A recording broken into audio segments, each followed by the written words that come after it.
Order news laundry के podcast reporters without orders में आपका स्वागत है। मैं हूं बसंत कुमार और आज इस पॉडकास्ट में बातचीत करने के लिए मौजूद हैं मेरे साथी रिपोर्टर प्रत्युष। नमस्कार। प्रत्युष, क्या चल रहा है अभी देश की राजनीति में, क्योंकि लोकसभा चुनाव बेहद करीब है और जो न्यूज़ साइकिल बोलते हैं ना, एकदम ऐसे 360 घूम रहा है। तो अभी क्या चल रहा है जब हम पॉडकास्ट रिकॉर्ड कर रहे हैं? तो अभी देखेंगे तो कुछ दिन पहले ही इलेक्शन कमिश्नर ने रिज़ाइन कर दिया है। अभी तक शायद 16 तारीख को उसके लिए भी मीटिंग बैठने वाले हैं। कल का जो सुप्रीम कोर्ट का 11 तारीख का सुप्रीम कोर्ट का राय हम सबको मालूम है। आज तो आई थिंक कल SBI ने अपना पूरा जो डेटा है, जो इन्फॉर्मेशन है इलेक्टोरल बॉन्ड्स के रिलेटेड, तो इलेक्शन कमीशन को सबमिट कर दिया है और शायद 15 तारीख को वो डेटा भी आने वाला है कि किसने इलेक्टोरल बॉन्ड खरीदा था और किस किस पार्टी ने उसको वो किया था। तो उसके बाद CA का रूल्स भी अनाउंस हुआ है। वो एक बहुत बड़ा मुद्दा था, 2019 में भी था, 20 के लगभग बीच तक वो मुद्दा चल रहा था। उसके बाद से बंद हुआ है, लेकिन अभी जैसे ही नोटिफिकेशन इशू हुआ उसके बाद से ये मुद्दा भी वापस आ रहा है। एटलीस्ट जो नॉर्थ ईस्टर्न स्टेट्स है वहाँ पे मुद्दा बहुत ज़्यादा उभर के आ रहे हैं। हालांकि इतना भी नहीं जैसा 2019 के समय में थे, लेकिन फिर भी वो एक पॉलिटिकल इशू बनने का पूरा संभावना है। उसको आप इलेक्शंस के साथ भी जोड़ के देख सकते हैं कि कांग्रेस का सेकंड लिस्ट आ गया है और जो असम में गौरव गोगोई, जो हम सब लोग जानते हैं, लोकसभा में बहुत बढ़िया उनका भाषण रहे हैं और बहुत बढ़िया एक्टिविटीज़ रहे हैं। तो गौरव गोगोई को जोरहाट जैसे एक अपर असम, जो आप देखेंगे तो जो असमीज नेशनलिस्ट सेंटिमेंट का जो ज़्यादा जहाँ पे बोला जाता है कि ज़्यादा वो होता है, वो अपर असम है। वहाँ का सीट जो है जोरहाट लोकसभा सीट, वहाँ से उनको कैंडिडेट बनाया गया है। तो कल मैं गौरव गोगोई का एक इंटरव्यू देख रहा था, वहाँ पे भी उन्होंने बोला है कि CA की मुद्दा को वो भी उठा रहा है। तो CA at least north eastern states में एक राजनीतिक मुद्दा बनेगा। उसके साथ साथ वेस्ट बंगाल में भी बनेगा। CA का रूल्स नोटिफाई होने के दिन ही जो मतिया कम्युनिटी है वेस्ट बंगाल की, उन लोगों ने वेलकम किया है। तो इस सब को देखते हुए पूरा इलेक्शंस की जो वो आ रहा है अभी, आई थिंक आपने कुछ देर पहले बोला कि कल किसान भी आ रहा है दिल्ली 14 मार्च को दिल्ली आ रहे हैं वो लोग। हाँ, दिल्ली आने की घोषणा की है गुलाम चौधरी। हाँ, तो किसान को लेके भी अब किसान आंदोलन का जो एक इतिहास रहा है मोदी सरकार का सेकेंड टर्म में, वो भी मतलब भर के आगे आ रहे हैं। तो इलेक्शन के समय हर मुद्दा अभी आके मतलब एक तरीके से एक न्यूज़ सर्कल में आ गया है। और खुद प्रत्युष ने भी गौरव गोगोई का इंटरव्यू किया था, तो आप वो भी देख सकते हैं। तो लेकिन सबसे इंटरेस्टिंग लगा, हम जिन स्टोरी पे बात करेंगे हम उस पर आगे उसकी बताएंगे, लेकिन सबसे इंटरेस्टिंग रहा जिस वक्त SBI पहुंचा हाई कोर्ट में, सुप्रीम कोर्ट में, बोला कि बहुत सारे डॉक्यूमेंट्स हम आपको डिटेल इतना जल्दी नहीं दे सकते, एक्सटेंशन के लिए गया था। और जैसे उधर सुप्रीम कोर्ट ने कहें कि थोड़ा आम भाषा में कहें तो हौंका, कानपुर के साइड में बोलते हैं हौंकना, के मतलब सुनाना कि भाई क्यों नहीं दोगे। और उसके बाद बात हुई कि आपको देना पड़ेगा। और तो 12 मार्च को SBI ने इलेक्शन कमीशन को इलेक्टोरल बॉन्ड का डिटेल दे दिया। पूरा न्यूज में वो चल रहा था कि इलेक्टोरल बॉन्ड पे SBI सुप्रीम कोर्ट काफ़ी नाराज़गी जाहिर किया। उसी बीच 2019 में जो अधिनियम, जो रूल पास हुआ था, उसको कानून का रूप दे दिया गया आके इधर। और टाइमिंग भी देखिए चुनाव से पहले, क्योंकि CA एक बड़ा मुद्दा बना था। हम लोग सब उसमें रिपोर्टिंग किए थे जामिया के पास शाहीन बाग में, जो सड़क पे काफ़ी लोग बैठ गए थे, उस वक्त की रिपोर्टिंग भी देखिए। फिर वो ख़त्म भी कैसे हुआ, राइट्स हुए दिल्ली में, 50-52 लोगों की मौत होती है। तो कैसे CA प्रोटेस्ट जो एक लोग प्रतिरोध जता रहे थे, उसका अंत दंगे के रूप में हुआ और दिल्ली में इतना बड़ा दंगा हुआ नॉर्थ ईस्ट दिल्ली में। बस यहाँ पे मैं जोड़ना चाहता हूँ कि हालांकि इसको लग सकता है कि मे बी द टाइमिंग हम जज कर सकते हैं कि जिस तरफ से SBI ने वो किया, इस तरफ से CA का रूल्स आ गया। लेकिन जो असम जैसा जो सेंसिटिव एरिया है, वहाँ पे ये बात February 28 से चल रही थी कि जो बताया जाता है कि मतलब ये बात आ रहा था, क्योंकि आप याद करिए यूनियन मिनिस्टर्स बोल रहे थे कि हम मॉडल कोड ऑफ कंडक्ट लागू होने से पहले CA का रूल्स लाएंगे। ये फरवरी के बीच से बोलना शुरू हो चुका था। तो अब असम की जो DGP है वो फरवरी की 29 का उनका ट्वीट पड़ा हुआ है, जहाँ पे वो बोल रहा है कि देखिए 19 में इतना ये हंगामा हुआ था, इस बार हम लॉ एंड ऑर्डर को मेंटेन रखने के लिए असम पुलिस वो करेंगे। मतलब एक तरीके से चेतावनी जैसा हम बोल सकते हैं, वार्निंग दिया गया था। तो ये बाद मुद्दा जो CA का रूल्स आने वाला है, ये बात लगभग मार्च के बिगिनिंग से स्टार्ट हो चुका था। शांतनु ठाकुर जो मिनिस्टर हैं उन्होंने भी ट्वीट किया था तो ये बात चल रहा था। लेकिन मे भी आप जैसे बोल रहे हैं, ये हो सकता है कि 8 तारीख के अलावा 11 तारीख को क्या है, या 10 तारीख को करना था तो 11 तारीख को, वो हो सकता है। अच्छे दिन का इंतजार किया, किस दिन थोड़ा न्यूज साइकिल को चेंज करवाना है। बिल्कुल। इवन आप मेरा कल का एक स्टोरी मेरा पब्लिश हुआ है, वहाँ पे भी आप देखेंगे तो जो एक्टिविस्ट है सीए को लेके, जो 2019 में भी बहुत एक्टिवली काम किया था, उन सब के घर में पुलिस आना शुरू हो गया था, उन लोग को बॉन्ड साइन कराना शुरू हो गया था। प्रत्युष, हम आपकी इसी स्टोरी पे, इस पॉडकास्ट में प्रत्युष की हम इसी स्टोरी पे बात करेंगे, क्योंकि प्रत्युष बार बार कल बोल रहे हैं। इसका ये मतलब है कि आज हम 13 मार्च को अपना पॉडकास्ट रिकॉर्ड कर रहे हैं, आपके पास 1-2 दिन बाद ये पहुंचता है, तो आप कल और आज को 13 मार्च से देखिएगा, क्योंकि हम ये पॉडकास्ट 13 मार्च बुधवार सुबह को रिकॉर्ड कर रहे हैं। प्रत्युष, जो आपने स्टोरी की कि जो 2019 में वहाँ पे काफ़ी विरोध हुआ था, उत्तर भारत में भी हुआ था, लेकिन नॉर्थ ईस्ट में काफ़ी विरोध हुआ था। विरोध करने का जो मकसद है, इधर दूसरा था, नॉर्थ ईस्ट में दूसरा था। तो हमें ये बताइए कि 2 चीज़ें बताइए कि अब भी वहाँ क्या चल रहा है, लोगों से क्या बॉन्ड भरवाए जा रहे हैं जो एक्टिविस्ट हैं, और साथ साथ हमें ये भी बताइएगा कि असम या दूसरे जो उत्तर भारत के राज्य हैं, उनका विरोध करने का आधार क्या है, किस बेस पे वो विरोध कर रहे हैं। ये 2 सवाल हैं। देखिए, उत्तर पूर्व भारत का जो नॉर्थ ईस्ट का जो मेन मसला है कि हमारे वहाँ पे इलीगल इमिग्रेशन का हिंदी मुझे नहीं आता है, तो बेसिकली इलीगल इमिग्रेशन का जो प्रॉब्लम है वो बहुत पुराना प्रॉब्लम है, वो आज का नहीं है। मतलब ये आप मतलब 1950 या मतलब उस टाइम से एक चल रहा है, लेकिन उसका बहुत बड़ा मसला बना था 1979 के आसपास, जब असम में एक इलेक्शन जो इलेक्टोरल रोल्स है उसमें बहुत सारे लोगों का नाम मिला गया था, ऐसा बोला जाता है। उसके बाद से असम मूवमेंट स्टार्ट हुआ था। तो असम मूवमेंट का वही था कि जो बाहर से लोग हैं उनको निकालना चाहिए। बाहर मतलब देखिए, उसका बहुत सारा चीज़ है। बहुत लोग मतलब ऐसा भी, initially Assam movement was against the बहिरागत इन असमीज। तो बहिरागत मीन्स आउटसाइडर। तो उस आउटसाइडर में आप असम के अलावा कहीं से भी, नेपाल से हो या बिहार से हो, हर जगह का लोग का वो इंक्लूजन था। लेकिन धीरे धीरे वो मूवमेंट शिफ्ट हुआ और फोकस पूरा हो गया कि बांग्लादेश, क्योंकि बांग्लादेश से वो 1971 उनकी जो वार था, उस टाइम पे बहुत ऐसे शरणार्थी आए थे, तो उसको लेके एक शंका था, जो असमीज कम्युनिटी है उसके बीच में एक शंका ऑलरेडी था। तो उसको पीक हुआ था उस टाइम पे कि ऐसे लोग आएंगे तो हम लोगों का जो एग्जिस्टेंस है वो उसमें एक सवाल आएगा, जो कल्चर है वो उसमें वो आएगा, चैलेंजेस आएगा। तो उसको लेके असम मूवमेंट हुआ था। तो उसी वक्त एक असम अकॉर्ड साइन हुआ था, जो 6 साल का मूवमेंट था, उस ख़त्म होते हैं एक असम अकॉर्ड साइन किया जाता है राजीव गांधी के साथ। तो उस अकॉर्ड में एक बोला गया है कि 25 March, if I am not wrong, एक बार देख लीजिएगा, 24 या 25 मार्च 1971 वो कट ऑफ डेट लेके बोला गया। उससे बाद जो भी आए हैं हम उनको मतलब सिटीजनशिप या हम असम में नहीं रखेंगे। तो यही मेन मसला है कि 1971 वाला जो कट ऑफ डेट है, लेकिन सीए आने से क्या होता है, वो कट ऑफ डेट एक्सटेंड होकर 2014 आ जाता है, 31 दिसंबर 2014। हाँ, तो ये शिफ्ट हो गया 71 से 2014 हो गया। और तब उसी टाइम पे आप देखिएगा कि ये मसला जब सिटीजनशिप अमेंडमेंट बिल तब एक्ट नहीं बना था, ये मसला जब चल रहा था, असम में एनआरसी चल रहा था, एनआरसी अपडेटेशन का वो प्रक्रिया चल रहा था। तब आई थिंक 19 लाख या कितने लोगों का नाम वहाँ पे नहीं आया था। वहाँ पे बहुत सारे बंगाली हिंदूज़ का भी नाम था। तो लोगों का ये डर था कि जो ऑलरेडी एनआरसी का, तो असम में एनआरसी बहुत पुराना डिमांड है, ये ऐसा नहीं है कि अभी बीजेपी आया है इसलिए आया है। ये असम में आई थिंक फर्स्ट एनआरसी 1951 में हुआ था। तो असम में एनआरसी पुराना डिमांड है, कांग्रेस ने ही कराया था। कांग्रेस चीफ मिनिस्टर तरुण गोगोई बहुत ही अच्छा इनिशिएटिव लिया था। हालांकि जो प्रैक्टिकली ये सुप्रीम कोर्ट के आदेश के बाद ही हुआ था, लेकिन कांग्रेस गवर्नमेंट ऑल्सो विलिंगली कर रहा था ये काम, और सारे स्टेक होल्डर्स जो भी था सबका एक सपोर्ट था कि एनआरसी होना चाहिए। तो 19 लाख में से बहुत सारे हिंदू बंगाली थे। तो शंका ये था कि जब सिटीजनशिप अमेंडमेंट एक्ट आ जाएंगे तब ये सब जो भी जिनका भी नाम एनआरसी में नहीं आया है, 1 लाख हो 2 लाख हो, जो भी नंबर उस टाइम पे आ रहा था न्यूज़ में, उनको सिटीजनशिप मिल जाएगा।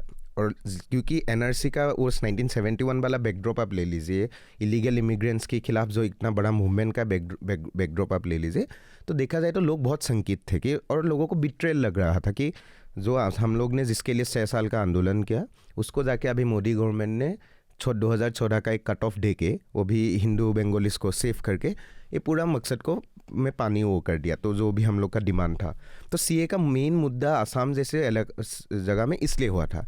और बात करें तो बाकी जो नॉर्थ ईस्टर्न स्टेट्स है, वहाँ पे आई थिंक मेघालय से लेके सब में आईएलपी है, इनर लाइन परमिट है। आई थिंक कुछ कुछ एरियाज़ को सीए के तहत बाहर भी रखा गया है, जो 6 schedule I think tribal area है, वहाँ पे नहीं जा सकते, तो उनके लिए इतना प्रॉब्लम नहीं होगा। जो प्रॉब्लम होगा मेनली असम जैसे स्टेट्स में, जहाँ पे आईएलपी नहीं है या ऐसा कोई कॉन्स्टिट्यूशनल सेफगार्ड नहीं है कि यहाँ पे कुछ अलग सा कुछ कानून रहेगा जिसके तहत कोई भी बाहर से आके ज़मीन नहीं खरीद पाएगा या कुछ ऐसा कुछ अलग नहीं कर पाएगा। तो इसलिए असम में ही ये मूवमेंट 2019 में भयंकर लेवल पे गया था। उस टाइम पे एक्टिविस्ट से लेके सब लोग बोल रहे थे 1 करोड़ 90 लाख जो बंगाली हिंदूज़ है, इनका असम में आना मतलब वो लोग असम आ सकते। 1 करोड़ 90 लाख का एक आंकड़ा दिया गया था जनता में, जिसका कोई वेरिफिकेशन हम नहीं कर सकते, लेकिन उस टाइम पे वही था कि बांग्लादेश का कुछ स्टेटिस्टिक्स लेके लोग उनका सेंसस का, तो ये सब बातें उस टाइम पे बहुत बड़ा मुद्दा बना था। और इंटरेस्टिंगली उस टाइम पे मुद्दा ऐसे बना था कि मैं उस टाइम पे हालांकि दिल्ली में था, तो हम भी देख रहे थे कि वहाँ पे भी अब उस टाइम के 2019 में भी पहले ही इतना बड़ा कुछ हुआ नहीं था। तो बहुत शांत था, बहुत शांत था कि लोग को लग रहा था नहीं, लोग कुछ नहीं कर रहे हैं। लेकिन अब देखिएगा 1 या 2 दिन बाद जो यूनिवर्सिटीज़ का स्टूडेंट है, कोई भी यहाँ पे स्टूडेंट, और आंसू जिसको नाम बोलते हैं, आंसू से लेके कोई भी बड़ा ऑर्गेनाइजेशन का बहुत बड़ा इन्वॉल्वमेंट नहीं था। स्टूडेंट्स जो थे कॉलेजेस में, यूनिवर्सिटी में, उन लोगों ने खुद अपने आप रास्ते में, मतलब स्ट्रीट रास्ते में आके वो लोग सेक्रेटरीट जो असम सचिवालय है वहाँ उसको घेराव कर दिया था। तो ऐसे ही मूवमेंट पीक लिया था और एटलीस्ट 3-4 दिन तक पूरा जो आंदोलन है, जो मूवमेंट है, उसने पूरा असम को एक तरीके से पैरालाइज कर दिया था। कोई मिनिस्टर आपको स्टेट में नहीं मिला, सब दिल्ली आ गया था, ऐसा सुनने में आता है। तो पुलिस प्रशासन पूरा वीक हो गया था, मूवमेंट पीक में था, रास्ता बंद था, तो एक उस तरीके का एक परिस्थिति हुआ था। लेकिन उसको कंपेयर करके हम इस टाइम पे देखेंगे, आज 2024 में ऐसा नहीं है। अभी भी जो भी प्रोटेस्ट हो रहा है, कहीं कहीं पॉकेट्स में हो रहा है, कहीं पे हो रहा है। आप कह रहे हैं 2019 के तुलना में 2024 में प्रोटेस्ट नहीं हो रहा है, लेकिन आप ही की स्टोरी बता रही है कि पहले से ही ऐसे तैयारी की गई है। बिल्कुल बिल्कुल। जैसे हम किसान आंदोलन को देखें तो पिछली बार किसान दिल्ली आ गए थे, लेकिन इस बार किसान दिल्ली ना आए, सरकार की ये जिद है और सरकार ऐसा नहीं करने देगी, इसलिए किसान 10 मीटर आगे बढ़ते हैं, दे आंसू गैस के गोले दाग दिए जाते हैं। बुजुर्ग किसान हो, नौजवान किसान हो, वो नहीं देखा जाता। आपकी स्टोरी भी यही बताती है कि लोगों से बॉन्ड भरवाया गया, लोगों को आप जैसे बता रहे हैं कि जो पुलिस हेड हैं वो लगातार ट्वीट करके बता रहे थे कि हम आपको प्रोटेस्ट नहीं करने देंगे, चीज़ों को बर्बाद नहीं करने देंगे। एग्जैक्टली, आप वो ट्वीट देख सकते हैं जो हम यहाँ पे लगा भी सकते हैं कि 1 मार्च से उनका 29 फरवरी से उनका ट्वीट आना शुरू हो गया था। इवन उनको उसको एक पुलिस डीजीपी को, असम के एक एमएलए है अखिल गोगोई, जो सीए की 2019 की मूवमेंट पे बहुत लीडिंग रोल लिया था,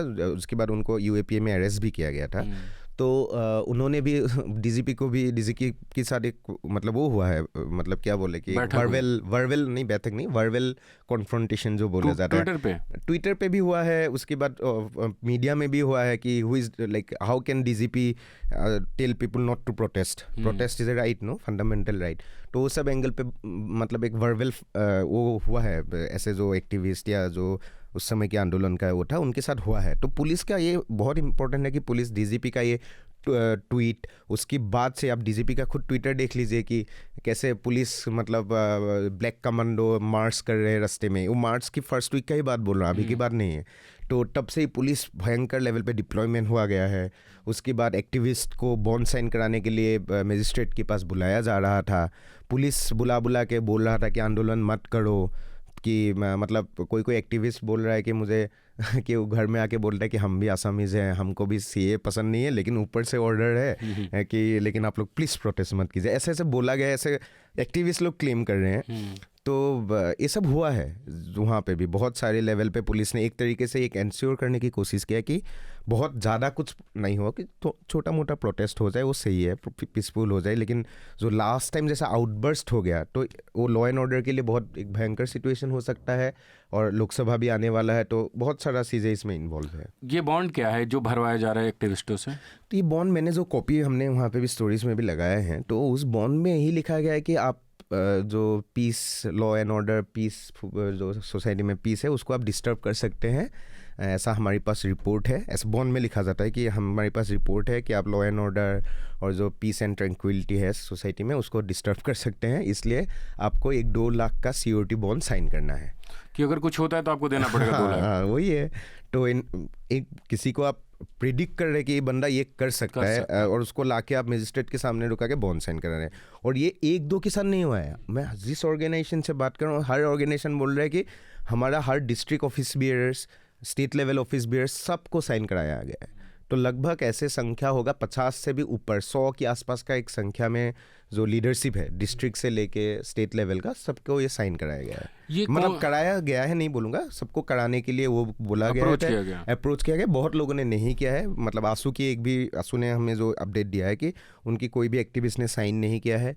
उसके बाद KMSS जो अखिल गोगोई का ऑर्गेनाइजेशन है, कृषक मुक्ति संग्राम समिति, उनका किसी ने किया है, लेकिन ज़्यादातर लोग उन्होंने भी अवॉइड किया है। तो ये हुआ है एक लेवल पे। ये मैं कल हेमंत बिस्व शर्मा का एक ट्वीट देख रहा था, वो काफ़ी अग्रेसिव ट्वीट था कि सबसे पहले मैं इस्तीफा दूंगा। तो हेमंत बिस्व शर्मा कल बोल रहे थे कि बेसिकली जो उनको भी पता है कि सेंटिमेंट ऑन ग्राउंड क्या है। देखिए एक बात, जैसे कि मेरी स्टोरी में भी आपको मिलेगा, लुरिनज्योति गोगोई था, he is a former AASU president. जब वो आसू का उस जनरल सेक्रेटरी, वो आसू में इस समय था जब CAA मूवमेंट पीक में था। तो आसू का जनरल सेक्रेटरी था, तो उस समय में वो लीडर था। उसके बाद जैसे आंदोलन ख़त्म हुआ, उन्होंने अपना पार्टी फॉर्म किया, असम जातीय परिषद, और अभी एक पॉलिटिकल लीडर है। चुनाव भी लड़े थे, हार गए थे। तो उन्होंने एक बात बोला है कि इस बार जो जनता का रेस्पॉन्स है वो क्यों कम है। तो उन्होंने बोला कि बहुत सारे लीडर्स ने बिट्रे किया है, इंक्लूडिंग कुछ आर्टिस्ट एंड ऑल, जो भी उस समय में आंदोलन में था, उन लोगों ने बिट्रे किया। ये बात क्यों बोला है, हालांकि उनको मैंने पूछा था तो उन्होंने इतना क्लियरली कुछ नहीं बोला कौन बिट्रे किया, लेकिन ये बात जो भी असम की पॉलिटिक्स को फॉलो करते हैं सब जानते हैं कि वो जिस समय आसू का जनरल सेक्रेटरी था, आंदोलन को लीड कर रहा था, उसी समय में आसू का प्रेसिडेंट था दीपांकर कुमार नाथ। तो उन्होंने हालांकि में आई थिंक 2-3 महीने भी नहीं हुआ BJP ज्वाइन कर लिया। तो जब आप CAA की मूवमेंट को लीड करेंगे और अभी आके आप BJP ज्वाइन करेंगे, ये क्या मैसेज देते हैं? जनता कैसे आपको विश्वास करेंगे? तो इस तरीके का 5-5 लोगों का मौत हुआ था 2019 में। तो ये सब को देखते हुए, और असम में भी जनता ने 6 साल का आसाम मूवमेंट किया है, उसके बाद उल्फा का मूवमेंट देखा है। तो इतना सारा देखने के बाद बिट्रेल बहुत बार हुआ है। This is not the first time कि कोई जाके BJP ज्वाइन किया है।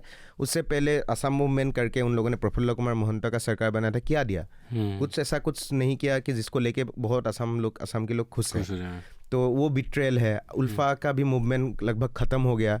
तो इतना बिट्रेल्स के बाद जो थोड़ा सा भी कुछ ऐसा चीज़ होता है तो लोग विश्वास खोते हैं और एक ट्रस्ट डेफिसिट होता है। आई थिंक इस बार भी मूवमेंट पे ये प्रॉब्लम हुआ है।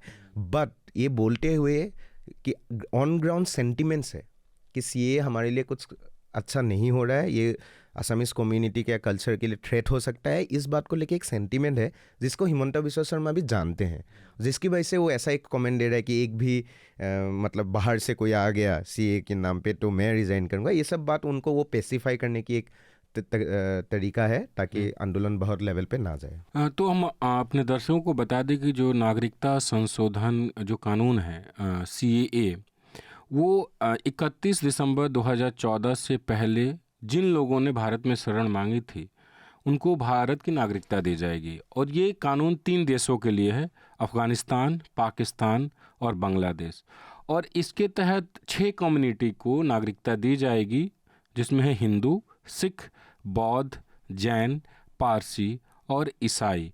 क्योंकि ये कहा जा रहा है कि ये इन 3 देशों में ये लोग जो हैं, ये कम्युनिटी वो अल्पसंख्यक है और इनका उत्पीड़न होता है, ये मेन बात है। और बहुत सारे लोग भारत आके रहते हैं, आप देखिए कि यहाँ भी एक पाकिस्तानी कॉलोनी है। तो मैं जब इसको पढ़ रहा था तो मैंने कुछ लोगों से बात किया समझने के लिए। तो भारत में जो और नागरिकता, एक और मतलब इसके अलावा भी नागरिकता देने का मीडियम है।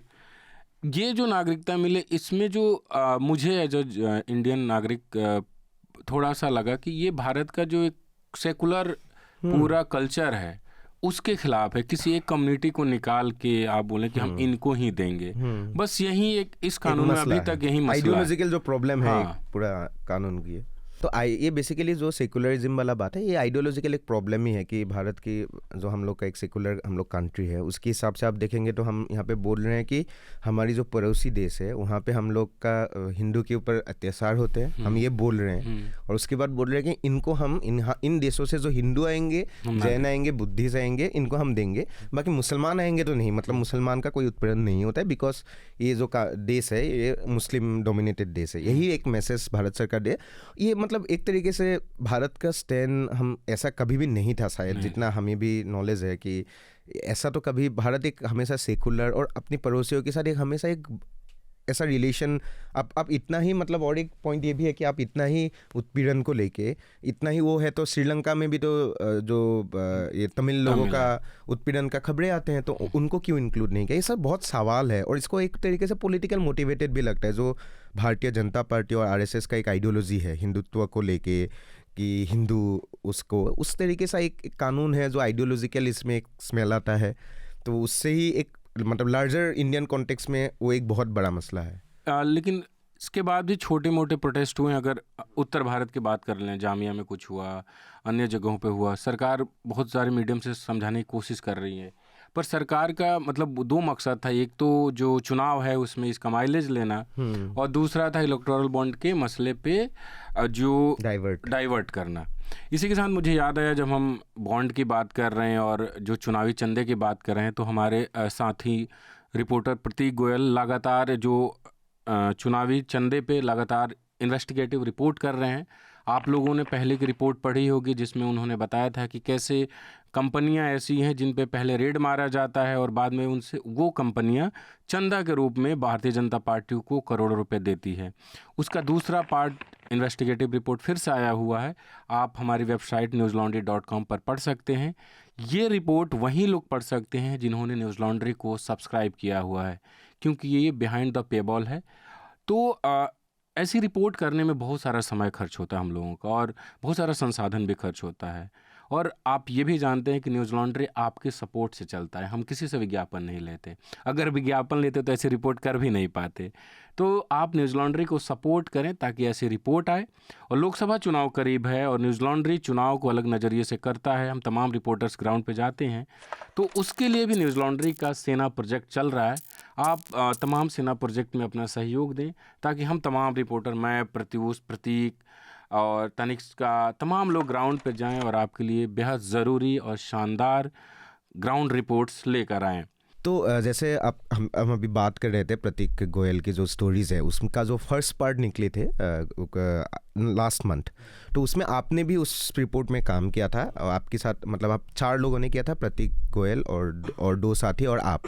तो इसमें जब आप लोग देख रहे थे, क्योंकि हमें भी जानने के लिए इंटरेस्ट है कि कैसे आप लोगों ने ये पूरा जो डेटा था कि किस कंपनी को कितना पैसा बीजेपी को डोनेशन दे रहा है और इनके खिलाफ क्या क्या केसेस है, इसमें आप लोग डाटा माइनिंग किस लेवल पे किए थे? और मतलब क्योंकि आज के टाइम पे डेटा मिलना ही सबसे बड़ा इशू है, तो उसको कैसे आप लोग मतलब वो किए थे? इंटरेस्टिंग बात है कि ये तमाम डाटा पब्लिक है। इलेक्शन कमीशन की वेबसाइट पे, बाहर बीजेपी के खुद की वेबसाइट पे, हर जगहों पे डेटा है। बस हमने क्या किया, मैच किया और उसको थोड़ा सा सिंपल किया कि ये पैसे हैं, ये पैसे यहाँ गया, वहाँ गया। कोई जो प्रूडेंट फंड वगैरह होता है उसमें तो आप नहीं एग्जैक्ट पता कर सकते कि इसमें 400 करोड़ आया तो किसको गया। लेकिन डायरेक्ट अगर कोई दे रहा होता है, कोई भी कॉरपोरेट घराना, वो डायरेक्ट बीजेपी को दे रहा है। इलेक्शन कमीशन के वेबसाइट पे सारे डॉक्यूमेंट ADR पे होता है। तो हम बस वो देख रहे थे और फिर हम गूगल कर रहे थे कि लास्ट टाइम रेट कब पड़ा, फिर हम उसको मैच कर रहे थे। इस स्टोरी में स्टार्टिंग में ही मैं कुछ दिनों तक इन्वॉल्व था, फिर मैं किसी और स्टोरी पे चला गया। स्टार्टिंग के कुछ एक दिनों तक मैं इसमें इन्वॉल्व था। हम जितने जानते हैं इन हाउस खबरें हैं जो बाहर भी दे रहे हैं, बसंत कुमार बहुत ज़्यादा RTI करते हैं। आप RTI में शौकीन है, बहुत ज़्यादा RTI करते हैं, हर हफ्ते तो 2-3 कर ही लेते हैं आप। तो आपका फिलहाल एक RTI से रिलेटेड स्टोरी भी आया है यूपी से, जो मेनली इंफॉर्मेशन कमीशन के ऊपर। तो उसमें आपको जो मिला है बहुत इंटरेस्टिंग है कि बीजेपी कनेक्टेड था ना, जो भी नया इंफॉर्मेशन कमिश्नर है और पत्रकार है, तो उनका थोड़ा कहानी क्या, कैसे आपको मिला ये स्टोरी? क्योंकि आप ज़्यादा RTI करते इसलिए मिल गया, या आप ढूंढ रहे थे, या क्या हुआ बेसिकली? नहीं, बेसिकली स्टोरी ये है कि सूचना आयुक्त बनाए जाते हैं। सूचना आयुक्त की जिम्मेदारी होती है कि कोई RTI फाइल करे तो उस तक सूचना मिल जाए। तो उत्तर प्रदेश में एक मुख्य सूचना आयुक्त और 10 सूचना आयुक्त बनाए गए। हम लोग ऐसे बैठे हुए तो तुम एक हम लोगों के जानने वाले जर्नलिस्ट हैं, मतलब व्यक्तिगत रूप से नहीं, हम उनको पढ़ते हैं पॉलिटिकल कमेंट, वो सूचना आयुक्त बने थे। तो हमने देखा, फिर हमने कहा एक बार देखते हैं 10 लोग कौन हैं। फिर क्योंकि हम न्यूज़ लॉन्ड्री में काम करते हैं तो हमने सोचा कि एक इसमें बहुत सारे जर्नलिस्ट आए हैं और जर्नलिस्ट सूचना आयुक्त बनते हैं, कोई नई बात नहीं थी। तो हम उन जर्नलिस्टों की कहानी कहते हैं, उनका काम देखता हूँ मैं। तो मैं उसमें 4 जर्नलिस्ट हैं, तो मैंने पहली शुरुआत की उन 4 जर्नलिस्टों की कहानी बैकग्राउंड चेक करने के लिए, उनका लिखा हुआ चेक करने के लिए। तो वहाँ मुझे एक बड़ा इंटरेस्टिंग मिला। एक जर्नलिस्ट हैं, वो राइटर भी हैं, कभी गाने भी लिखते हैं। अच्छा। उनका फेसबुक का पोस्ट मुझे दिखा, तू धधकती आग है, तू बरसता राग है, नींव है निर्माण है तू, प्रेम है वैराग है तू। परम प्रतापी मुख्यमंत्री माननीय श्री योगी आदित्यनाथ जी महाराज से कल लखनऊ में मिलने का सुअवसर प्राप्त हुआ। मैंने उन्हें उत्तर प्रदेश के सामाजिक, आर्थिक और सांस्कृतिक उत्थान से जुड़े गीतों की प्रतियां भेंट की और उन्होंने मुख्यमंत्री के साथ तस्वीर लगाई। तो वीरेंद्र सिंह वत्स हैं, इनके ही इन्होंने जो गीत लिखे, गीत भी लिखते थे, वो जब राजपथ पे कर्तव्य पथ हो गया, वहाँ पे जब झांकी निकली उत्तर प्रदेश की, तो इनका लिखा हुआ गाना बजता है। तो ये 1-2 लोग मिले तो थोड़ा मेरा इंटरेस्ट बढ़ता रहा। एक दिन मैं ऐसे सोचा कि बाकी लोगों को भी चेक कर लेता हूँ, जर्नलिस्ट तो ठीक है। एक व्यक्ति पे लिखा होता वरिष्ठ अधिवक्ता, मैंने बोला क्या पता वरिष्ठ अधिवक्ता कौन हो। तब तक मेरे दिमाग में स्टोरी क्लियर नहीं थी, ना मैंने RTI एक्ट पढ़ा था। तो मैं ऐसे एक व्यक्ति को सर्च मारते गया तो उनका बीजेपी, उनका फेसबुक मुझे मिल गया। फिर मैं फेसबुक पे गया तो लोग लिख रहे थे भारतीय जनता पार्टी के वरिष्ठ नेता स्वतंत्र प्रकाश गुप्त को सूचना आयुक्त बनने की बधाई। फिर मेरे तब भी मैंने RTI एक्ट नहीं पढ़ा था। मैंने कहा कि कोई किसी भी पार्टी का आदमी अगर सूचना आयुक्त बनता है तो वो इन्फॉर्मेशन कैसे देगा, क्योंकि आप भी जानते हैं, हम भी जानते हैं कि 10 RTI लगाओ तो 3 के जवाब मिलते हैं, 4 के। और मेरा जितना अनुभव है, भारत सरकार और दिल्ली सरकार, ये 2 जगहों पे RTI के जवाब आ भी जाते हैं। बाकी स्टेट गवर्नमेंट में मैंने अभी तक कम से कम 10 RTI उत्तर प्रदेश RTI में फाइल किए होंगे, एक का जवाब नहीं आया ठीक से। फ़ोन करते करते मैं मर गया, 2 जवाब दो। तो ये हुई। तो फिर मैंने देखा ये बीजेपी के हैं। फिर मैंने और सर्च करना शुरू किया तो उनका पूरा प्रोफाइल मिला। उनका इंटरव्यू हो रहा है तो बीजेपी संयोजक, विधि प्रकोष्ठ, कानून डिपार्टमेंट। फिर मैंने देखा कि 12 फरवरी को इनको बरेली कैंट का प्रभारी बनाया गया लोकसभा चुनाव को लेके। अच्छा, ठीक है। अब ये देखने के बाद मैंने कहा कि एक बार एक्ट पढ़ते हैं कि भाई क्या कोई फॉर्मूला है, क्या कोई मानदंड है कि कौन सूचना आयुक्त बनेगा। क्योंकि सूचना आयुक्त तो वही बन सकता है जो खुद आज़ाद हो। आप ठीक है, आजकल तो हाई कोर्ट के जज भी बीजेपी ज्वाइन कर रहे हैं, इस्तीफा देने के अगले दिन ज्वाइन कर ले रहे हैं, तो उन पे शक होता है कि भाई तुम इससे पहले क्या कर रहे थे, और उनके फैसले देखे जाते हैं।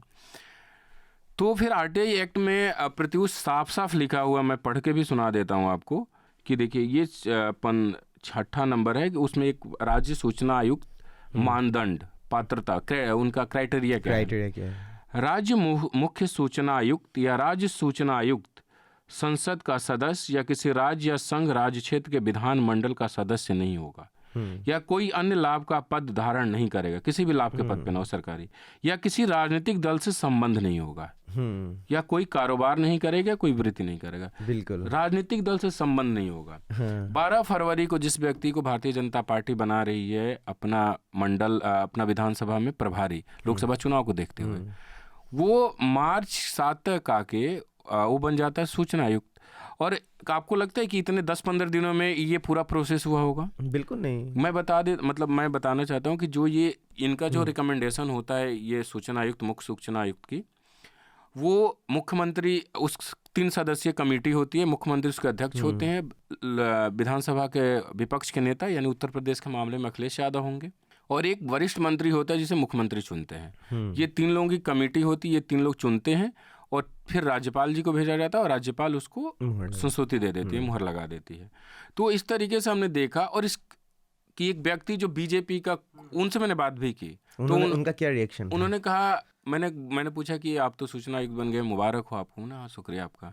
फिर मैंने कहा कि आप तो बीजेपी से जुड़े हुए हैं, तो उन्होंने कहा कि वो अपना ही तकलीफ सुनाने लगे कि मैं तो बड़े बड़े ऊंचे ऊंचे पदों पे रहा हूँ, लेकिन बाद में हाशिए पर चला गया। तो उन्होंने, और अभी तक जितनी मेरी जानकारी है, उन्होंने मुझे बाद में बोला 1 मिनट बात करने के बाद कि मैं आपको बाद में कॉल करता हूँ, फिर बात नहीं हो पाई। जितनी मेरी जानकारी, उन्होंने इस्तीफा नहीं दिया है अभी तक। मतलब इसका कोई वो नहीं हुआ है कि ना ही सरकार संज्ञान में लिए है कि ऐसा वायलेशन हुआ है। और उन्होंने, सबसे हैरानी की बात, हम लोग जर्नलिस्ट हम सब करते हैं कि जैसे हम कुछ ढूंढ रहे होते हैं तो हमें दिखता है तो पहले स्क्रीनशॉट लेंगे, नहीं तो रिकॉर्ड करेंगे। ये तो मैंने स्क्रीनशॉट ले लिया था उनके फेसबुक के सारे डिटेल का, उन्होंने अपने फेसबुक बंद कर दिया। अच्छा, कि लोगों को मालूम ना पड़े। हाँ, क्योंकि तो मैंने तो स्क्रीनशॉट ले लिया था और मैं उनका फ्रेंड नहीं था, तो मुझे इस बात का डर लगा कि हो सकता है उन्होंने अपने फ्रेंड्स के लिए कर लिया हो। कई बार होता है ना कि सिर्फ फ्रेंड्स आपको देख सके। तो वहाँ के एक जर्नलिस्ट जो उनके फेसबुक फ्रेंड थे, वो मेरे जानने वाले थे। मैंने फ़ोन किया कि सर एक बार चेक करिए कि वो फेसबुक पे हैं कि नहीं। तो उन्होंने बताया कि उन्होंने डिलीट कर लिया। अब सरकार को भी पता होगा कि वो रूल का वायलेशन कर रही है, तो आज अभी दबाने की कोशिश में है कि आजकल पर्दा तो रहा ही नहीं, पर्दादारी खत्म हो गई, सब उजाले में हो रहा है। तो ये और अच्छा स्टोरी है कि कैसे एक आरटीआई एक्ट वायलेशंस हुआ है, और वो भी मतलब जो जानते ही हैं, मतलब आरटीआई को लेके भारतीय जनता पार्टी की क्या अभी हालत में है। मतलब इन्फॉर्मेशन मिलते नहीं है, बहुत सारे जगह से आरटीआई वापस कर दिया जाता है, और उसमें ही अब अपनी पार्टी के लोगों को ऐसे पद में बैठाएंगे तो आरटीआई का और भी जवाब नहीं आएंगे और भी इन्फॉर्मेशन को दबाया जाएगा। लेकिन इसको लेके सबसे बड़ा, जैसे आपने बोला कि यूपी का जो ओपोजिशन है, उन लोगों ने भी ये सब चीज़ को, क्योंकि अखिलेश यादव खुद उस कमेटी में थे जैसे आपने बताया है, या उनका जो वहाँ पे लोग हैं उनको भी बहुत ज़्यादा अवेयरनेस नहीं है। क्या सोचते हैं आप उन लोग? मुझे लगता है कि ध्यान भी नहीं देते ये लोग। मतलब आरटीआई एक जर्नलिस्ट के लिए तो एक ब्रह्मास्त्र है। हाँ, आम जनता के लिए भी बहुत बड़ा हथियार है। मैं एक बार क्या हुआ, मैं सच बताऊं, मैं एक बार ऑटो या कैब से जा रहा था, तो एक व्यक्ति मुझे मिला, वो ऑटो ड्राइवर जो चालक था, वो बातों में बताया मैनपुरी वगैरह का रहने वाला था। एक साधारण व्यक्ति जो कैब चला के अपना जीवन यापन कर रहा है, वो 50 आरटीआई डाला था। किसके खिलाफ? प्रधान के खिलाफ, अपने गाँव के। 10 रुपये का खर्चा है भाई। 10 रुपये में आप वो इन्फॉर्मेशन निकाल सकते हैं कि आप, आजकल क्या हो गया, आप डीएम के दफ्तर में मोबाइल लेके नहीं जा सकते। आप जर्नलिस्ट हैं, आम लोगों को तो जाने भी नहीं देगा। जर्नलिस्ट ने तो मोबाइल बाहर रखी है। एक सूचना निकालना कितना मुश्किल होता जा रहा है। आरटीआई एक मीडियम है, और ये भी बहुत संघर्ष के बाद आया था 2005 में, राइट टू इन्फॉर्मेशन कानून। बहुत सुंदर कानून है, पर उसको भी किल किया जा रहा है जैसे अभी बनाया जा रहा है। मतलब ये भी आरटीआई भी बहुत, आपको क्या लगता है कि मोदी सरकार मतलब आरटीआई को लेके जैसे ऑलरेडी करके आए हैं एक तरीके से, तो इसका और भी ज़्यादा वो हो जाएगा कि एक लेवल में जाके और इसकी जो दायरे हैं उसको और भी कम कर दिया जाएगा? सूचना निकल ना पाए, इंफॉर्मेशन पब्लिक ना हो, इसके लिए तमाम सरकारें बहुत कुछ करती है। वर्तमान में जो सरकार है वो कुछ ज़्यादा ही कर रही है। आप देखिए, आप पार्लियामेंट के सवाल पढ़िए, मांगा जाता आम, दिया जाता इमली। जैसे मैंने एक स्टोरी की थी कि रोजगार को लेकर, तो डेटा मांगा जाता है कि आप बताएं रोजगार में कितना क्या रोजगार। तो सरकार का एक रटा मैंने गिना भी था, 22 बार लास्ट जो सेशन चला था अगस्त वाला, दिसंबर वाला, उसमें 22-23 बार ये सवाल पूछा गया था लोकसभा में, अगर मैं ठीक से याद हूँ। उसमें जवाब क्या होता है? रोजगार देना एक सतत प्रक्रिया है और सरकार रोजगार मेले के जरिए इस पे काम कर रही है। डेटा कहाँ है? बिल्कुल, हमें डेटा चाहिए। डेटा बताइए कि इतना बेरोजगारों ने अप्लाई किया, इतनों को नौकरी दिया, इतने भी बेरोजगार है। डेटा नहीं है। एक मैंने देखा था कि आता है ना कि आरटीआई में कितने पेंडिंग है। सूचना देना जाना एक सतत प्रक्रिया है। हर चीज़ सतत प्रक्रिया है, तो डेटा कहाँ है? तो वर्तमान गवर्नमेंट डेटा को लेकर काफ़ी कॉन्शियस है। आप देखिए, हर एक डेटा को मैनिपुलेट किया जा रहा है अपने मुताबिक, जो अपने फ़ायदे के होता है उसको लीक कर दिया जाता है। कल ही की, अगर मैं गलत नहीं हूँ, तो कल एक डेटा आया हुआ है कि भारत में बहुत सारे आबादी है जो भूखे रहती है, उसको बोला गया कि नहीं, वो गलत है। तो सरकार करती है। इसके अलावा प्रत्युष, जो हमारे दर्शक हैं, उनको मैंने एक इंटरव्यू किया है, मैं चाहूँगा कि वो लोग देखें। बिल्कुल। अब इंद्रजीत घोड़पड़े का मैं इसलिए कह रहा हूँ कि वो, मैंने बहुत समय बाद किसी ऐसे व्यक्ति का इंटरव्यू किया जो कम शब्दों में ज़्यादा बातें कह जाए। इंद्रजीत घोड़पड़े वो व्यक्ति हैं, आप लोगों ने देखा होगा कि हाल ही में न्यूज़ 18 के अमीश देवगन और अमन चोपड़ा के शो पर NBDSA ने, जो एक सेल्फ रेगुलेटरी बॉडी, उन्होंने जुर्माना लगाया और डांट भी पड़ाई, एक तरीके से कह सकते हैं, एक तरफा रिपोर्टिंग पे, और बोला कि वो तमाम वीडियोज आप अपने हर एक प्लेटफॉर्म से हटाएं। एक बहुत बड़ा तमाचा था इन जर्नलिस्टों पे जो दिन भर रायता फैलाते रहते हैं। तो ये इंद्रजीत की शिकायत पे हुआ, और इंद्रजीत एक IT प्रोफेशनल हैं, और वो अब तक 50 शिकायत मीडिया की हरकतों पे NBDSA में कर चुके हैं, और 90% मामलों में जो एंकर्स हैं, जो चैनल हैं, उन पर कार्रवाई हुई है। तो आप ये इंटरव्यू ज़रूर देखें, न्यूज़ लॉन्ड्री के यूट्यूब चैनल पे है। तो इसी के साथ ये पॉडकास्ट अपने आखिरी चरण में है। प्रत्युष, कोई रिकमेंडेशन जो आप चाहें कि हमारे दर्शक देखें, पढ़ें या सुने, बताइए। मेरे हिसाब से इस हफ्ते का रिकमेंडेशन है प्रतीक गोयल की जो इन्वेस्टिगेटिव रिपोर्ट है कि कैसे सेल कंपनीज का जो जिसके खिलाफ मतलब कैसे बीजेपी को डोनेट किया था, जो ये पहले लास्ट मंथ का जो स्टोरी है उसका एक फॉलो अप स्टोरी है, वो ज़रूर आप लोग पढ़े। बिकॉज ऐसे स्टोरीज हमको इसलिए हम कर पाते हैं क्योंकि आपकी सपोर्ट है हमारे पास, और बिना आप लोग की सपोर्ट ऐसे इन्वेस्टिगेशंस करने के लिए मुश्किल है। बिकॉज ये बहुत टाइम कंज्यूमिंग है, बहुत मेहनत लगती है। एक मतलब प्रतीक गोयल ने, मैं जितना जानता हूँ, महीने भर का ये मेहनत है। लगभग पूरा दिसंबर जनवरी से इसमें लगे हुए हैं, अभी भी कर रहे हैं वो। और अभी ये सेकंड पार्ट मतलब एक फॉलो अप स्टोरी आए हैं, और भी आई थिंक 15 मार्च के बाद भी उनका स्टोरीज आने वाले हैं। तो बिल्कुल उनकी स्टोरीज़ को फॉलो करिए। उनका बहुत बड़ा एक मतलब मनी ट्रेल इलेक्शंस के समय ये जो बोले जाते हैं, इसका बढ़िया वो आ रहे हैं। तो please read Pratik Goyal's story on this BJP donations and quid pro quo, how like these firms against whom the central government agencies have taken action and they ultimately donated money to BJP. And everyone should read these stories, and please support News Laundry. Because of your support we can bring out this kind of reports, and because these reports takes time, resources and money. Please do read and also subscribe to News Laundry. इस सप्ताह का जो मेरा recommendation है वो है जो Amazon prime पे आया पोचर, एक सीरीज़ है। मैं अभी उसका 2-3 पार्ट ही देख पाया हूँ, पर उसका जो जिस तरीके से शूटिंग है और जिस तरीके से वो लोकेशन है, कहानी है, मुझे बहुत पसंद आ रही है। इसी के साथ ये पॉडकास्ट ख़त्म होता है। आपको बातचीत कैसे लगी, न्यूज़ लॉन्ड्री की स्टोरीज कैसे लगती है, ये पॉडकास्ट में क्या अच्छा लगता है, क्या बुरा लगता है, हमें ज़रूर बताएं। और जाते जाते मैं आप लोगों से एक बात कहना चाहता हूँ जो हम अक्सर ही कहते हैं, इस बार थोड़ा अलग अंदाज में। No bhakti, no PR, we are only devoted to serving you. Put your faith in us, subscribe to Newslaundry. धन्यवाद। धन्यवाद प्रत्युष। धन्यवाद। Journalism at News Laundry is funded by the public, because when the public pays, public is served. And when advertisers pay, advertisers get served. Visit newslaundry.com/subscription and pick a payment plan of your choice. Always remember, pay to keep news free and independent.